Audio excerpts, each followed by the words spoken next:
Well, Joey, welcome back to the channel. For any of the OG watchers, they will probably recognise your face here on the channel today. I thought this time round, you could introduce yourself. Tell us a bit about what you've been up to and what you've done in property so far. Sure. Yeah, probably might be able to recognise me, but a few years of weathering from property life ages quickly. Yeah, what have I been up to since then? You know, carried on building portfolio. We were doing some refurbs together, building up a team 3-4 years ago now. Then I went off and kind of handled it remotely by going to the Med and doing some work over there on boats, which I really enjoyed for a couple of years. And yeah, this year I've come back and set up Refurb Rescue, which is our full renovation business. We've got a team of 16 guys and we handle everything from literally getting the keys from the sales agent right for you to dropping it off with the letting agent ready for pictures, right move ready. Awesome. So we're going to be talking about a lot of refurbs today. Yeah. Roughly how many at one time are you doing right now? In terms of jobs, we've got 37 active jobs today. Some of them are smallish, but I'd say probably 25 of them are like a full kitchen or bathroom or right up to a full renovation. So we've got a lot of work on. We'll have a walk round. We'll see what work needs to be done on this one, as you've just recently got the keys. Yeah, so with this one, actually, a client heard of us through an estate agent we work with. And they've just kind of had a nightmare. The tenants had destroyed it. It's better than what it was, although we haven't really started work yet. We just cleared it out. Tenants just stopped paying rent. He had to go through courts, bailiffs. When he got the keys, they'd had animals in the house, dogs. A lot of mess left over from that. I won't go into it too much because I've only just had my breakfast. But yeah, it needs a clear out, and the guy's had enough of tenants. He wants to sell it. So we're early December now, and he'd really like to catch that January move in the market where there's a little bit more demand, because it is really flat at the moment. But hopefully we're going to get this in as good a position as we can so it looks great and he can get that sale and move on with his life, because he was quite distressed when he calls us, and yeah, we're going to sort it all out. Good. Yeah, well, I'll try not to think about where we're standing and whether the floor's being washed. Don't think about it. But yeah, let's talk about the kitchen first, as that's behind us. Like, what's the overall plan in terms of the works that are going to happen here? Brill, okay. Really typical back-to-back terrace this for West Yorkshire. So small kitchen just off a large living room with the entrance door coming straight onto it. Small kitchen. The units are good inside, the carcasses, really solid, but the doors, we're actually going to change the doors. We're going to change the worktop and also the tiled splashback, so we're just going to uplift it, and the new kitchen sink. It's just, these were really popular in the early 2000s for landlords. I think like 40 quid for 3 metres. So we're just going to put something a little bit nicer in so that someone comes in here and it's kind of got that home feel rather than tenant feel. Yes. So just smarten it up a bit of, dare I say, a tiny bit of colour, not too much. I'm going to go completely mental, but we're gonna get it nice and new. A couple of the sockets are broken. New lighting, obviously decorating and flooring. But yeah, that's it for kitchen. Good, and I'm not surprised to hear that's the plan. So for any of you that didn't see the previous videos of Joey is the master of upcycling, of the the cost efficient refurb, I would say, or the low cost refurb.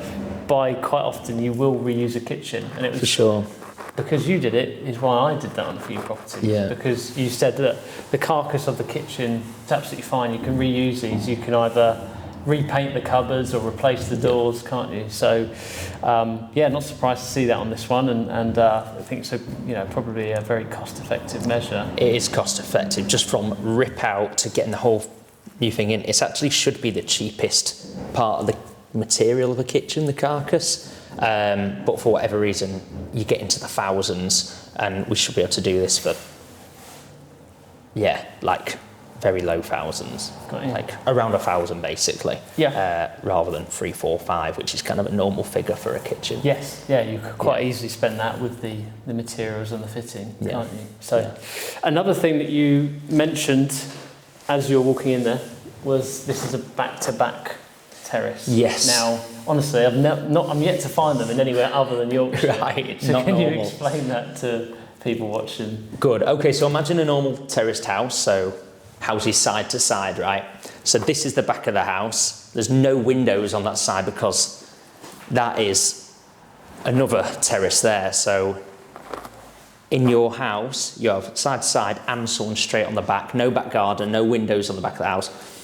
Really good kind of from an insulation point of view, because when everyone's got their heating on, you've only got one wall exposed to the elements really. Yep. So it can be good from that point of view, and it's really popular in West Yorkshire. They did it during the mining times when it's just cheap to put houses together like this, and just work with what you got. Yeah, true. They're good. They're very much kind of lower priced houses, aren't they? Which is what makes them good kind of BRR buy-to-lets. Totally. Do you find they're harder to rent because there's no outdoor space? No. Or just not noticed? Just a simple no, honestly. Like, there's tenants who want a garden, there's tenants who don't, and I think a lot of tenants in this area, this is just the way they're used to living.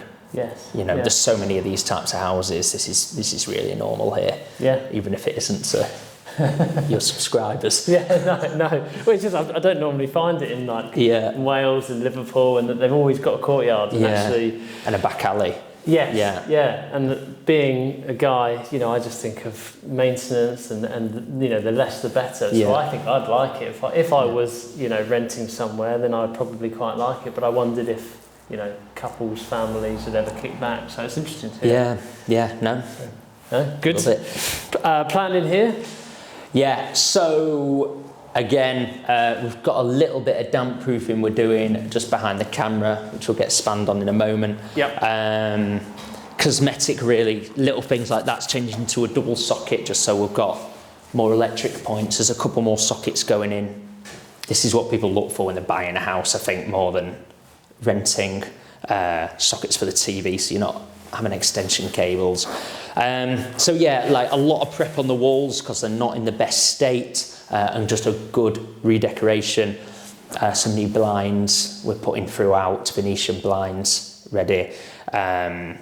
The radiators are okay, but we're gonna gloss them. They've just been neglected. They just need a good lick of paint, new lighting, a freshen up, and definitely a carpet. This is all actually getting chemically cleaned. Got you. There isn't a smell down here, but there is upstairs, which I'll talk about in a moment. Chemically cleaned, new underlay, a seal's getting put on it, and laminate or carpet, I can't remember. Got you. Yeah, it's slightly uneven, so I guess also levelling out. Yeah, right, you can feel that. It might need screeding. But, yeah, interesting. Okay, good. Well, let's head upstairs then. Let's go upstairs. Am I right to lead the way? Yeah, no, of course, it's not complicated. Okay, so here we're in a nice large bathroom. This is typical of these back-to-back houses. They kind of one really large bedroom and one large bathroom. What I see in here, window and a bathroom. Window and a room. This could be a good sized bedroom. This would almost be a double, actually. What I would normally do is turn this into a bedroom, so we'll get 2 bedrooms out of it and then put a bathroom at the back of the largest bedroom. It's a bit of a different layout in this house, so I'll explain that in a sec. This is going to stay as a bathroom. Obviously, needs some new fixtures and fittings. The client is quite money conscious. They've already spent a lot of money with the tenants, the bailiffs, everything. This has become a headache, and there isn't the pot that you probably would want to put into it. So we're redoing the tiles below this line because there's some cracked and bad grout. So we're going to make these as good as we can. New shower screen, boxing the boiler, new toilet, flooring, redecorating, and it's going to stay as a bathroom, and we'll get it nice. Some new panels on the bath. So yeah, we're having to be quite careful with the budget. Yeah, I can tell it pains you to leave it as a bathroom. It does, yeah. You can see the potential. Yeah, I know what I'd do basically. But I've offered that to the client, and they've said what they want, which is what we're going to do. Yeah. Well, explain why it makes sense to do the change in a moment when we walk through, because it's very obvious. But when you're looking at a property like this, where a client brings you a property, they're like, look, I want to get rid of it. Given that you have a portfolio and that you're an investor first, do you ever get tempted to make him an offer? Did you have that conversation, or? Do you know what? I'm so into refurb rescue at the moment that it's like my brain is totally there. And no, but it's a good point, and I like to, I bring that head to a chat I'll have with a client where, have you thought? It's not just you tell me what to do. I come in and I give my advice, like what I would do, having done it. I don't want to say successfully, like I've got a big head, but it's going. It works for me. Yeah. And passing on my knowledge is a little bit of what you get with the chat we will have about a house, and together we'll come up with a plan where, keeping costs down and getting maximum output out of that house. Yes. Whether that be for sale or for rent. Exactly. Yeah, exactly. Good. All right. Well, let's have a look through. Yeah, let's do it. And just to say it, we're doing new door frames because the tenants kindly, or didn't know how to use the door handles, have kicked every door off in the house. So the door frames are all split. A nice, nice one, eh? A nice parting gift. Where's that? Brilliant. There you go. So here would have been one large bedroom, and this is the split they've done, which I'm talking about. But this split, I personally would have put the bathroom in here, because this is a room without a window. And a room without a window can't be called a bedroom. There's no fire escape. So you can just call it like an occasional room or a storage room. Realistically, someone may use their office in here or whatever. But you can't class this as a bedroom. No. It's ideal size for a bathroom as well. It's a nice big bathroom. You have a bath along there, rain, shower head, toilet, sink, dry your clothes next to the radiator, extractor fan to pull it all out. It would have been, the work's almost done, so it's a bit of a... No, I know. It's a shame seeing it. Yeah. But that's it. You can only give the advice. And if someone doesn't want it, then you carry on. Yeah. So this room's probably the easiest new door, because, again, the whole not knowing how to open the door situation. But yeah, this is pretty ready to go. It just needs decorating and flooring. And the main bedroom is where the worst of the mess was. So you can probably start to smell. Is that why the window's open? Absolutely. If that window wasn't open, me and Justin would be laying on the floor dead now. There was a lot of dog mess in here. So carpets up, underlay up. It's been like vinegared and bicarbonate by the client. It's not got the smell out. So what we're doing in here is we're pulling all these floorboards up, because he's a good guy. He doesn't want to put new carpets down, have that new carpet smell for a couple of weeks. Then once the heating's on and the wood warms up or whatever, and that smell comes through, I respect this hugely. He don't want to pass it on to a young family to be dealing with.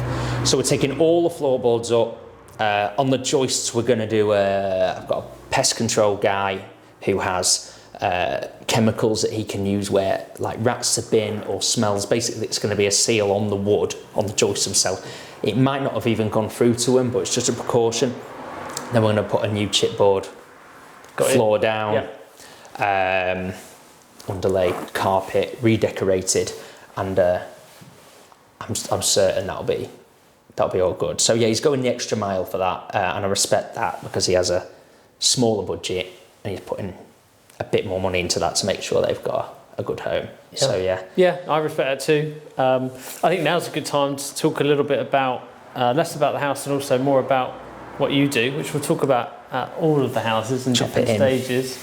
But what I wanted to ask, I guess, is you're kind of project managing this. You are the head of Refurb Rescue. You've got the team. Mm-hmm. What does the team look like, and how have you managed to build that out? Really? Yeah, it's a lovely bunch of guys who have been cherry picked over 7 years. There's 16 of us, but I bet I've worked with got to be near 100 tradespeople. And there are a lot of cowboys out there. I think there's been a long time of really high demand for builders, and there's been some complacency, and actually a pretty mediocre job has become the standard and kind of okay, and we just deal with it. We don't operate like that. We're not changing the game or doing anything different. We're just friendly. The price is what we say at the start. It's all written out on a document, so we've got that written down between me and the client. If there's extras that come up, obviously that's different. Or if there's things we can save on, it's like, we didn't actually have to end up doing that. It's an itemised price. We take that out, and it's all really transparent. Warren, who's the owner of this house, he deals with me, and I coordinate everything else. It's one phone number, one person to invoice, one person to call up when you've got a question, and that's that. Nice. Yeah. Simple. Yeah, I like it. I like the model. It's very much like they're working with a main contractor almost. You are the contractor, and then you've got the team. That's obviously I've worked with a lot of bigger building companies, and often that is exactly how they work as well. You think they have every single person working for them, but often they're just coordinating a lot of subbies, and they might have like a few hired staff. Typically the bits they make the most money on, which is like plastering, rip outs and carpentry and stuff. So yeah, really good and interesting to hear that. And I guess in terms of the team, I can vouch for, I've been seeing some of the same guys that when I came up here 2-3 years ago, you're still working with. Of course, yeah. And, so I'm sure you've had to work through some people that aren't ideal, but you've also managed to build a great team around that. Yeah, particularly starting Refurb Rescue, like it got so busy so quick, we could see who didn't have the right attitude in front of clients or whatever, and it's so simple. It's just thank you, but no thank you. And we've got enough guys now that we've got that culture of friendly, everyone is motivated to work. If someone comes in and they're kind of moaning, when's break, or when do we, what's this about? Everyone else is like, who's this guy? We're not, he'll be outed. So yeah. That's good to have standards like that. Yeah. So I guess a question that someone watching might ask off the back of that, which I've wanted to ask you for a while, is, so let's say that you needed a new team member, or it could be a plasterer, for example. How are you going to find that person? You might have recommendations and referrals now, but at the beginning, how are you finding that person? So at the beginning, like years ago, I guess I would bite the bullet, take a chance. 9 times out of 10, watch them do maybe a good job, but have a bad attitude and be late, and money kept changing, or maybe those other bits were there where they were quite organised, but then they weren't a very good plasterer. Right. So I just had to take that on the chin, I guess, and then get rid of them, find another good one. Everyone will know what I'm talking about with this. Yeah. Anyone who's done any housework. So I've kind of just done that on a really big level, I guess, just working through them. And these 16 are the creme. Yeah. I guess with the volume of work that you've done for your own portfolio and for Refurb Rescue, you're kind of you're finding those problems a lot quicker because of that volume. Kiss a few frogs. And more than a few. A few. And then get to your good team. So when you said you'd go and find them, are you talking like Facebook, Check a Trade? Yeah. My builder, I think like out of websites, I quite liked Trusted Trader.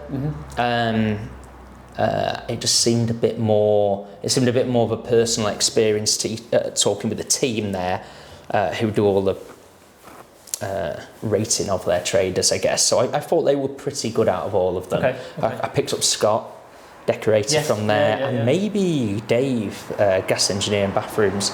And then, honestly, now it's a bit more like we get, not requests, but people hear about us or someone's talking about us, and we get people coming to us and I like the idea of what you're doing. And that comes from just, again, you actually, like they'll have a reputation. You have a reputation because you're able to deliver work, you pay on time. Yeah, absolutely. Good fun to work for, I imagine. We try. We just had our first Christmas party. Yeah. It was really good fun. We just thought, you know, if other companies go out and have a fun time, why shouldn't builders? Like these guys 100%. work 6 days a week, work so hard. We're all busy. Let's go let our hair down. And it's nice. It's nice to run this industry like a normal business should run. Yeah. I think that's the difference. Yeah, completely agree.